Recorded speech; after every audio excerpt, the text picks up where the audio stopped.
बिस्मिल्लाहिर्रहमानिर्रहीम। लाखों करोड़ों दुरूदो सलाम मोहम्मद मुस्तफ़ा सल्लल्लाहु अलैहि वसल्लम और आले मोहम्मद पर। मैं हूं उमर दराज गोंदल।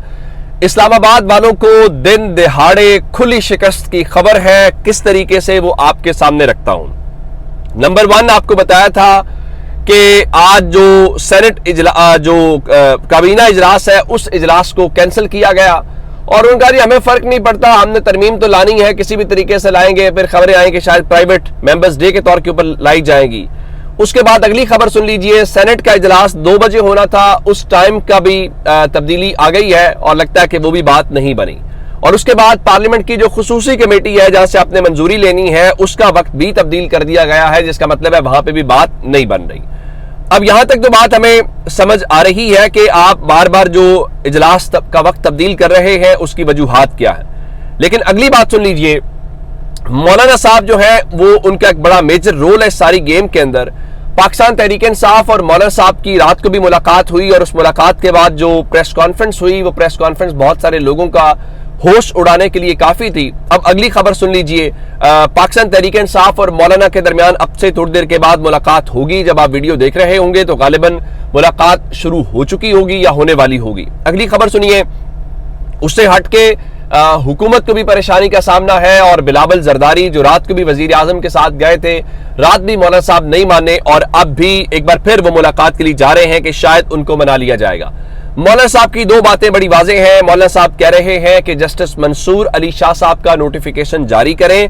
अब मैं आपको बताता हूं कि सिर्फ वो नहीं कह रहे, मजीद भी मुतालिबात आ गए हैं। और नंबर 2, उन्होंने कहा था कि आप हमारे जो लोग उठा रहे हैं, आप हमारे साथ बातचीत कर रहे हैं, मुज़ाकरात कर रहे हैं, दूसरी जानिब आप हमारे लोगों को उठा रहे हैं, तो ये बात नहीं बन सकती। इस सब के बीच में इस वक्त जो लेटेस्ट डेवलपमेंट है, जो JUI के सेनेटर अब्दुल शकूर है उनकी गुमशुदगी के खिलाफ या उनके उठाए जाने के खिलाफ उनकी जो कौम है वो भी एहतजाज कर रही है। और जो JUI के कारकुनान है वो क्वेटा चमन रोड के ऊपर एहतजाज कर रहे हैं और कह रहे हैं जब तक हमारा सेनेटर वापस नहीं आता हम एहतजाज करते रहेंगे।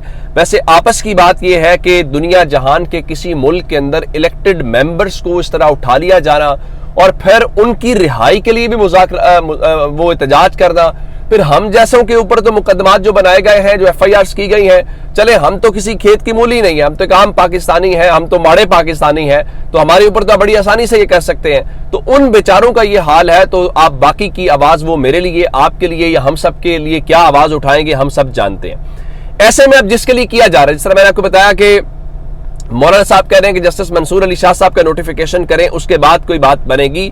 तो अब हामिद खान साहब क्या कह रहे हैं? हामिद खान साहब बड़े वाज़ेह ऐलान कर रहे हैं कि हम सिर्फ चीफ जस्टिस के तौर पे जस्टिस मंसूर अली शाह साहब को ही मानेंगे, उनके अलावा कोई भी चीफ जस्टिस आया तो हम उनको चीफ जस्टिस नहीं मानेंगे। अली अहमद कुर्द एक और बड़ी मौसर आवाज है वकला की, वो कह रहे हैं कि कोई माई का लाल जस्टिस मंसूर अली शाह साहब को चीफ जस्टिस बनने से रोक नहीं सकता। अगर जस्टिस मंसूर अली शाह की तकर्री का नोटिफिकेशन रोकने की कोशिश की गई तो वकला भरपूर तहरीक चलाएंगे। अब ये जो सारा काम हो रहा है ये मौलाना साहब भी नहीं मान रहे और इवन अब तो पहले आप कहते हैं ना कि तहरीक इंसाफ के आप लोग उठा रहे हैं, तहरीक इंसाफ वाले तो चले पक्के हो गए, अब तो मौलाना साहब कह रहे हैं कि उनके लोगों को उठाया जा रहा है। तो अब वहां से बात नहीं बन रही तो कल से तड़ियां लगाई जा रही थी कि हमें मौलाना की भी जरूरत नहीं है, हमारे पास इलेक्शन कमीशन है और इलेक्शन कमीशन के जरिए हम मसले का हल निकाल लेंगे। तो अब से थोड़ी देर पहले इलेक्शन कमीशन ने जो स्पीकर कौमी असम्बली ने और स्पीकर पंजाब असम्बली और दीगर सिंध असम्बली ने खत लिखा था उसके ऊपर उनका इजलास शुरू हो गया है और इस इजलास के अंदर जो इलेक्शन कमीशन के मेंबरान है और जो सेक्रेटरी इलेक्शन कमीशन है वो शरीक है। तो हो सकता है कि आज किसी वक्त वो भी ऐलान कर दें कि हम ये करने वाले हैं। लेकिन उससे क्या होगा मैं आपको बता देता हूं। हामिद खान कह रहे थे कि अगर इलेक्शन कमीशन ने मखसूस नशिस्तों से मुतल्लिक सुप्रीम कोर्ट के फैसले के ऊपर अमल दरामद न किया तो हम कब्र तक इनका पीछा करेंगे और इलेक्शन कमिश्नर का जो चीफ है सिकंदर सुल्तान राजा और इनके जो मेंबरान हैं हम उनके खिलाफ तौहीने अदालत की कार्रवाई चलवाएंगे। जाहिर है वो खुद तो नहीं चला सकते, ये सुप्रीम कोर्ट चला सकती है। अब ये कब तक खींचेंगे, क्या करेंगे सबके सामने। अब अंदाजा इस तरमीम का ये लगाइए कि इस खत के ऊपर नवीद कमर साहब कह रहे थे कि जो सुप्रीम कोर्ट का फैसला है आपको उसके ऊपर अमल दरामद करना पड़ेगा। उससे हटके आज रजा रब्बानी जिनके मुतालिक ज़ाहिर उनको बोलना चाहिए था, उनकी इज्जत की जाती थी, लेकिन हमने देखा कि इस मुल्क के अंदर अभी जो हालिया मिजाज बना है, जो रिवाज बना है, ये जो खामोश कराने का है, ये जो डंडे और ताकत की जोर पे चीजों को करने का है, اس میں ہمیں رضا ربانی صاحب کہیں نظر نہیں آئے. لیکن آج اس آئینی ترمیم کے معاملے کے اوپر رضا ربانی صاحب بولے ہیں اور انہوں نے کہا ہے کہ جی اگر کوئی بھی اتفاق رائے کے بغیر آئینی ترمیم کی گئی تو وہ تاریخ کے کوڑے دان کے اندر ہوگی. اور ان کا جی بتا دیتا ہوں پڑھ کے کہ any constitutional amendment without a political consensus amongst all political stakeholders would find its place in the dustbin of history. یعنی آپ یہ جو ڈنڈے کے زور کے اوپر جو تمام سٹیک ہولڈرز ہیں ان کو دبا شبا کے جو آپ کرنا چاہتے ہیں اس سے بات نہیں بن پائے گی. اب دیکھیں نا کہ یہ آئینی ترمیم کا والی وارث کون ہے. یہ تو مکمل طور پہ ہمیں یتیم ہوتی ہوئی دکھائی دے رہی ہے. اب اس کے اوپر ایک احتجاج بھی ہو رہا ہے. تحریک انصاف نے کال دے رکھی ہے. ڈی چوک کے اندر آج ہم نے دیکھا کہ علی اکبر ناصر رضوی صاحب جو آئی جی ہیں وہ بھرپور نعرے لگاتے ہوئے دکھائی دیے. پاکستان تحریک انصاف نے لاہور کے اندر احتجاج کی کال دے رکھی تھی لبرٹی چوک کی 2 بجے کی, لیکن لبرٹی چوک کے اوپر 2 بجے تک پولیس اور ان کی قیدیوں والی گاڑیوں کی ایک بہت بڑی تعداد تھی, لیکن تحریک انصاف کے کارکنان وہاں پہ نہیں پہنچے. تو 2:30 بجے حماد اظہر نے ایک اور ٹویٹ کیا اور ٹویٹ کر کے انہوں نے احتجاج کا مقام لاہور میں تبدیل کیا اور کہا کہ اب ہم لبرٹی چوک کی بجائے جو جی پی او چوک ہے مال روڈ والا ہائی کورٹ کے سامنے ہم وہاں پہ احتجاج کریں گے. اور ان کا جی فوری طور پہ سب لوگ وہاں پہ پہنچے.